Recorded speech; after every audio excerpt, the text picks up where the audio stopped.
Hello scrappers and planet lovers, Tin Man here with another video. So today what I want to do is take apart a hairdryer.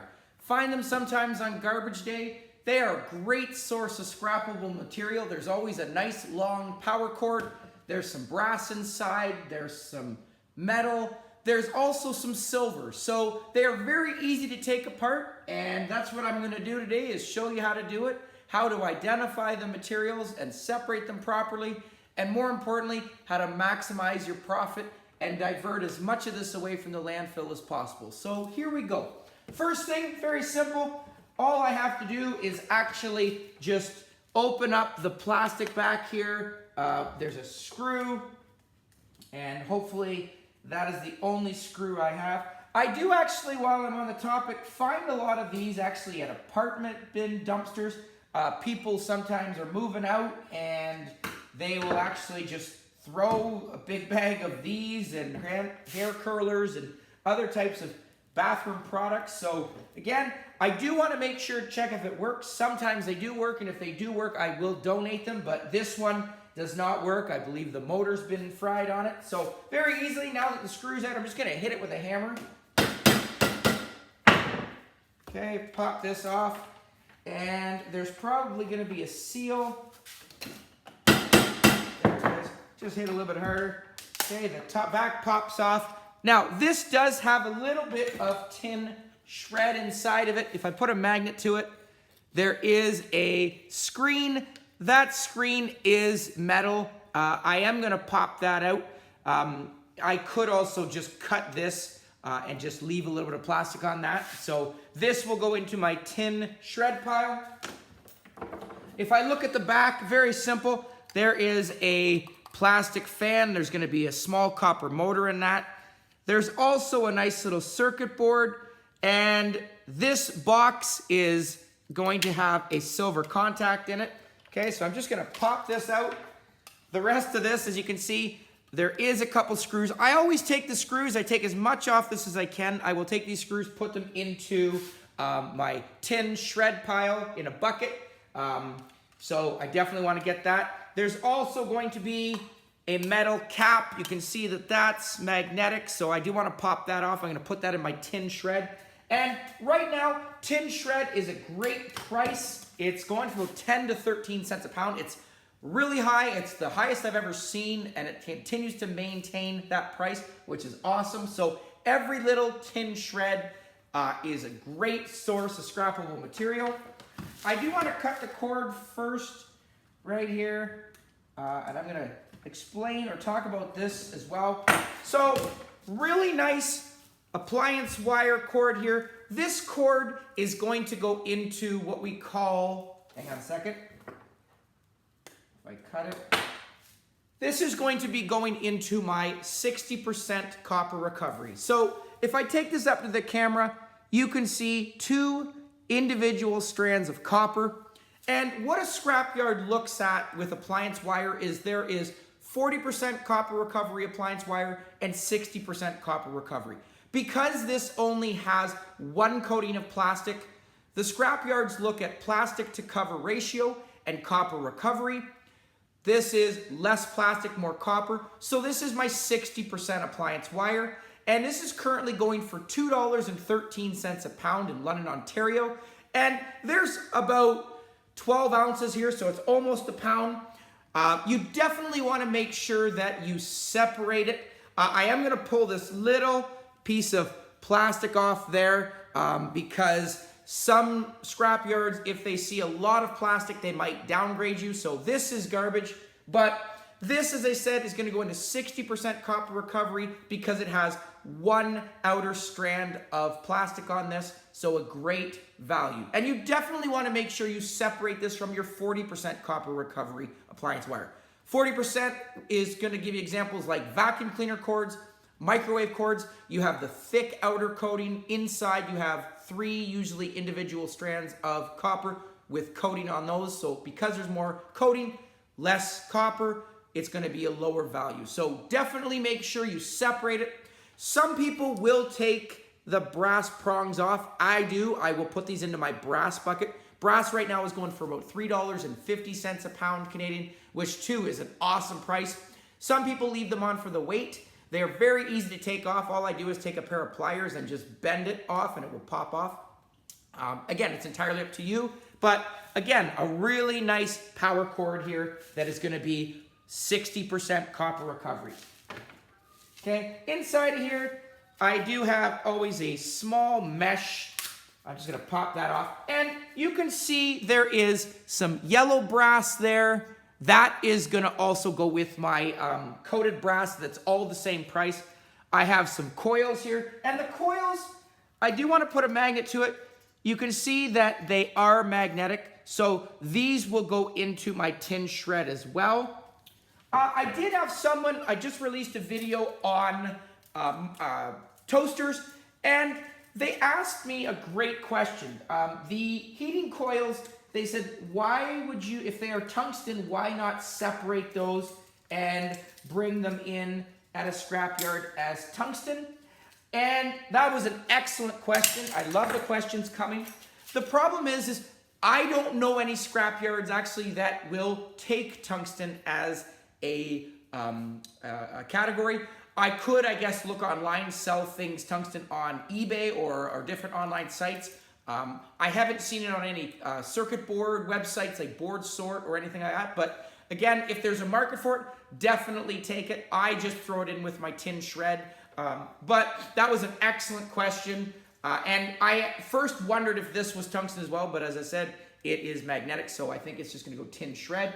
I do want to make sure I pull off this brass. I'm just going to take one very quickly. I do want to make sure I put safety glasses on because I am going to break this paper material.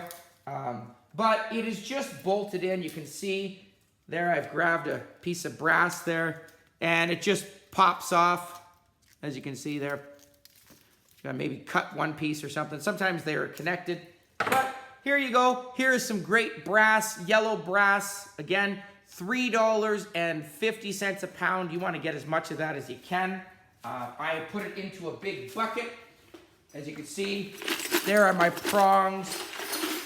I have my coated. And again, I separate it just for myself, but there are my coated brass prongs that I keep. Very heavy, great source of scrappable material. This plastic is going to go into garbage as well.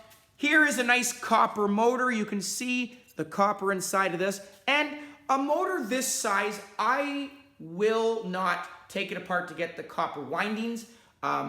These are their own category at a scrapyard. Copper motors are going for about 15 cents a pound Canadian.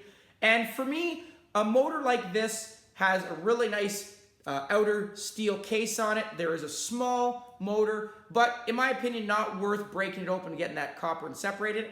I will actually just throw this into my tin shred and get the 13 cents a pound or a couple cents different. Something like this, however, these are your bigger style motors. Definitely, I will open these up and get the number 2 copper. But again, something like this, I won't. But it is still scrappable material. There is a little material in there. I'm just going to leave this plastic on here. Okay. I want to focus on this little box here. There are 2. Anytime you have a nice clicky noise, a button, these will have 2 buttons. One will be your speed or your on and off switch as well. I'm just going to break it open with a hammer just to show you. Which one do I want to focus on? I'm going to do this one.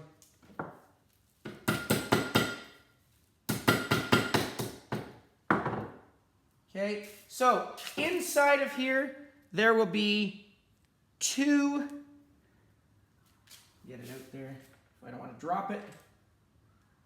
Okay, there's going to be a little bit of brass in here as well, little pieces, but there's also going to be, and I'm going to open this one too, a small silver contact.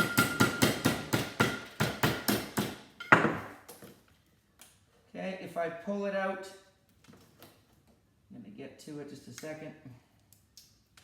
They're very tiny, so you do want to make sure you work over your bench. Okay. There are small traces of just on these actually. These ones, I can't see it. Just a minute. Some styles I might not be having them anymore. But your on and on switches, sometimes you will get something, and I always like to show these, a small tiny dot. Okay, this one obviously doesn't appear to have it, but doesn't mean all the other ones don't. Okay, so please don't assume. But here is a little bit of brass, and some of them will have a small little dot on there. I actually have one downstairs, which is a little far away to get for me, but they are small little contacts that you will have on there. Okay, so little T piece of silver, not much, but what I will do is I will actually take them, I will break them off, and I will put them into my silver recovery bucket, and hopefully one day I will hit it with some nitric acid and make a silver bullion. Again though, these ones, because I believe it's a newer model, and also because it is just a basic hair dryer, you will get the bigger ones that will have the silver dot on there. So you definitely want to make sure, again, you don't want to discount it because free silver is great, but here is a little bit of brass inside of that, and there's a small little dot on there that I could see it. Okay, so very, very small, okay, but again, they are on all of your clicky on and off switches, okay. But again, that is essentially it for these hair dryers. Very simple to do. Unfortunately, a little bit of plastic, but again, your copper right now at, appliance wire, copper is our scrapper's gold right now. It's a great time to get this. Again, almost a pound right here of appliance wire, 60% recovery, which is great. I have a nice copper bearing motor here. I have some really nice pieces of brass, some more metal, and the nice thing is I'm actually just going to throw this whole thing, once I pull the brass off, into my tin shred pile as is. I'll keep the paper on there because there is a little bit of intertwined metal on there as well. These little coils of wire, I will also cut these off. I will put these into my 60% appliance wire as well. The circuit board here, I can take this in as e-waste, so it won't go to the garbage, but I will definitely make sure e-waste is going for about 6 to 10 cents a pound, so that's nice that this is not going to go into landfill as well. There's still some good metal on here and some copper, as you can see on the circuit board. So again, a lot of this is diverted from the landfill. Please make sure you check for that silver. As I said, unfortunately, this one did not have it, but I have had a few, and again, there's one downstairs that I have that I don't have on me, but a nice little dot, and it would be smaller than this, but always silver on the nice big one. So hopefully you enjoyed that video. Please comment down below. Keep the questions coming. I will answer them as best I can, but another great scrappable item that you will find often, be able to divert from the landfill, make a little bit of money. As I said, please comment down below, like, share, subscribe, and I'll catch you on the next one. Tin Man out.